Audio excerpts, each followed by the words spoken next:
Malkajgiri parliament పరిధిలోని మేడ్చల్ నియోజకవర్గ BRS కార్యకర్తల సమావేశంలో కేటీఆర్ రైట్ నౌ మాట్లాడుతున్నారు. లైవ్ లో చూద్దాం. లిక్కర్ స్కామ్ జరిగింది అని రేవంత్ రెడ్డి మాట్లాడతాడు. కాంగ్రెస్ లోనే అటు రాహుల్ గాంధీ, ఇక్కడ రేవంత్ రెడ్డి, రెండు నాలుకలు. चौकीदार चोर है राहुल गांधी, चौकीदार हमारे बड़े भाई है रेवंत रेड्डी, अदानी फ्रॉड है राहुल गांधी, अदानी हमारे फ्रेंड है रेवंत रेड्डी, लिकर स्कैम है रेवंत रेड्डी, लिकर स्कैम कुछ नहीं है राहुल गांधी, गुजरात मॉडल फेक है राहुल गांधी, गुजरात मॉडल बहुत अच्छा है रेवंत रेड्डी. ఆలోచించుకోండి దయచేసి కాంగ్రెస్ కోటేసే మిత్రులు ఆలోచించండి. ఎందుకంటే మీరు వేసే ఒక్కొక్క ఓటు రేపు ఏం జరుగుతుందంటే పార్లమెంట్ ఎన్నికల తర్వాత ఒక 25-30 మంది ఎమ్మెల్యేలను తీసుకొని కాంగ్రెస్ వెళ్ళను బీజేపీలకు జంపు కొట్టే మొట్టమొదటి నాయకుడు రేవంత్ రెడ్డి గారే కాబోతున్నారు. ఇది రాసి పెట్టుకోండి. ఇవాళ నేను చెప్తే మీకు కొద్దిగా ఎక్కువ చెప్తుండేమో అనిపిస్తుంది. ఒక ముఖ్యమంత్రి పార్టీ మారుతాడా అనిపిస్తుంది. కానీ చూడు ఏమవుతుందో దేశంలో 8 ప్రభుత్వాలు వెలువట్టింది నరేంద్ర మోడీ. గత 10 ఏళ్లలో ప్రజలు ఎన్నుకున్న ప్రభుత్వాలు కర్ణాటకలో, మధ్యప్రదేశ్ లో ఒక దగ్గర కాదు, ఎవరిని బతకనిస్తలేడు. అయితే నువ్వు నా జేబులు ఉండాలి, లేదంటే జైలు ఉండాలి. ఇది నరేంద్ర మోడీ సిద్ధాంతం. అయితే నువ్వు నా జేబులు ఉండాలి, లేకపోతే జైలు ఉండాలి, అంతే తప్ప మధ్యలో ఎక్కడ ఉండని అని చెప్పి నరేంద్ర మోడీ. అందుకే రేవంత్ రెడ్డి కూడా భయం పట్టుకున్నాడు. ఏం చేస్తాడో, ఏడ కొంప పూసుకుంటాడో అని భయంతో ముందు నేనే చంపకొడతా అని చెప్పి రంగం సిద్ధం చేసుకుంటా ఉన్నాడు. అందుకే ఈ మాటలు దయచేసి గుర్తుపెట్టుకోండి. ఇంకొక మాట కూడా నేను విజ్ఞప్తి చేస్తా ఉన్నా. రేవంత్ రెడ్డి గారు మాట్లాడుతున్నారు నిన్న మాకే ఓట్లు వేస్తారు ప్రజలు, మీకు ఒక్క సీటు కూడా రాదు, ఏం చేసుకుంటారో చేసుకోపో అని కేసీఆర్ గారిని మొన్న మాట్లాడిన చేయగల మాట్లాడుతూ నేను ఒకటే అడిగిన, ఒక్క సీటు కూడా రాదన్నావు కదా రేవంత్ రెడ్డి, మరి ఇవాళ నువ్వు మల్కాజ్గిరి సిట్టింగ్ ఎంపీ నువ్వే ఉన్నావు కదా, అంత మగాడివైతే అంత దమ్ముంటే కొడంగల్ ఎమ్మెల్యేకి రాజీనామా చేసి నువ్వురా, సిరిసిల్ల ఎమ్మెల్యేకి రాజీనామా చేసి నేను వస్తా, ఇద్దరం మల్కాజ్గిరి తెలుసుకున్నామన్నా. ఇప్పటి వరకు సరి సప్పుడు లేదు. ఇప్పుడు కూడా మళ్ళీ చెప్తున్నా నేను, ఇప్పుడు ఇలా ఏప్రిల్ 10, ఇంకొక వారం తర్వాత నామినేషన్లు చాలు అవుతాయి. ఏప్రిల్ 18 నుంచి నేను మా లచ్చనని బతిమాడుకుంటా.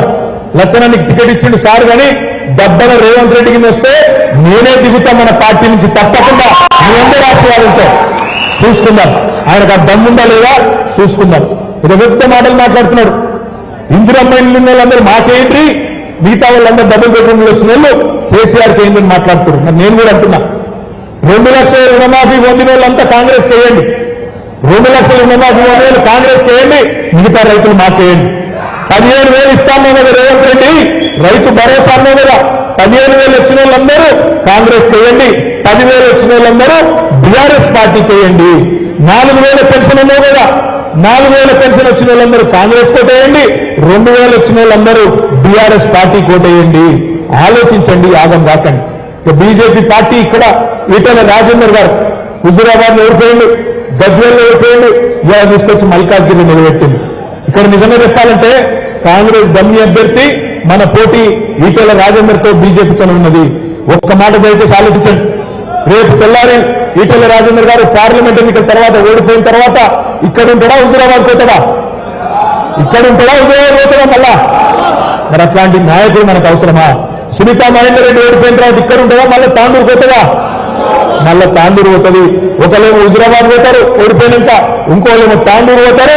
ఇక్కడనే ఉండే పక్కా లోకల్ నాయకుడు, మీ పక్కనే ఉండే నాయకుడు మన నాయకుడు రాగిడి లక్ష్మారెడ్డి గారు అన్న మాటను మీకు విజ్ఞప్తి చేస్తా ఉన్నా. ఇంకొక మాట కూడా మీరు ఆలోచించాలి. ఎందుకు వేయాలి బీజేపీ కోటు? అసలు ఏ కారణంతో వేయాలి బీజేపీ కోటు? ఒక్క కారణం చెప్తావా? 10 ఏళ్లు ప్రధానమంత్రిగా ఉండే నరేంద్ర మోడీ గారు 10 ఏళ్లు నడిపిన దేశాన్ని నడిపిన బీజేపీ పార్టీ. ఒక కారణం చెప్పి నీకు ఎందుకు అన్న తెలంగాణకి ఏం చేసినావో చెప్పు. ఒక మెడికల్ కాలేజ్ ఇచ్చినవా, ఒక స్కూల్ ఇచ్చినవా, ఒక 15 లక్షలు వేస్తాన్నావు కదా. భాइयों बहनों मित्रों, आप सभी लोग जन धन खाता खोलो, मैं धन 15 लाख देता అన్నాడా లేదా? పడ్డాయా మరి 15 లాख? 15 లాख వడ్డీలందరూ బీజేపీ కోటేయండి. పోయి 15 లాख వడ్డీలందరూ బీజేపీ కోటేయండి. పడిన వాళ్ళందరూ రాగిడి లక్ష్మారెడ్డికి కారు గుర్తు కోటేయమని చెప్పింది.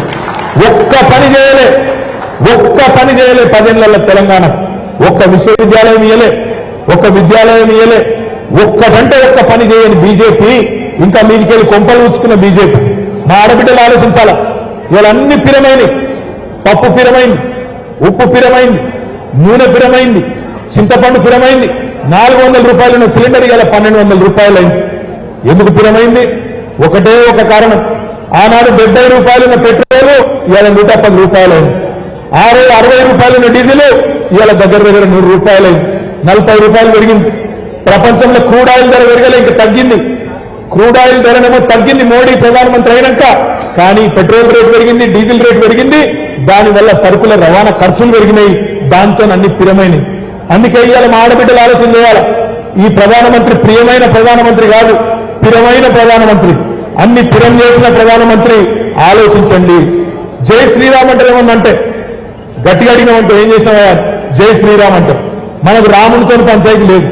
రామునికి మొక్కుదాం, కానీ బీజేపీ మాత్రం పండబెట్టి తొక్కుదాం. అదే విధానం. రాముడికి మొక్కుదాం, బీజేపీని తొక్కుదాం. రామునితో మనకేం పంచాయతీ? ఆయన బీజేపీ పార్టీ కాదు కదా, ఆయన అందరి మనిషి. రాముడు అందరి వాడు. నా పేరులో కూడా రాముడు ఉన్నాడు. రాముడు అందరి వాడు.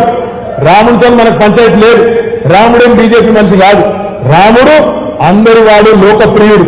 అట్లాంటి రాముడితో మనకు తగాదా లేదు. కానీ రాముడు పేరు చెప్పుకొని రాజకీయం చేసే బీజేపీని మాత్రం తప్పకుండా వంగవేటి తన్నాలి.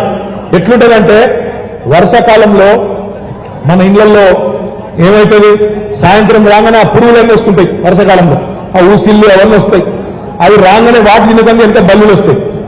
ఇక బల్లి రాగానే మనోళ్ళు అదొకటి కట్టబట్టుకుని కొడుతున్నారు, అటు ఇటు పట్టుకుని కొడుతున్నారు. ఏం మీద పడుతుందేమో అపశకునం అని చెప్పి భయంతో బల్లిని కొడతారు. ఆయనతో బల్లి పోతుంది, ఆ దేవుని పటం మీద కూర్చుంటుంది. దేవుని పటం మీద కూర్చుంటే ఏమనాలి మరిగా? కొడదామంటే ఒక బాధ, కొట్టద్దంటే ఒక బాధ.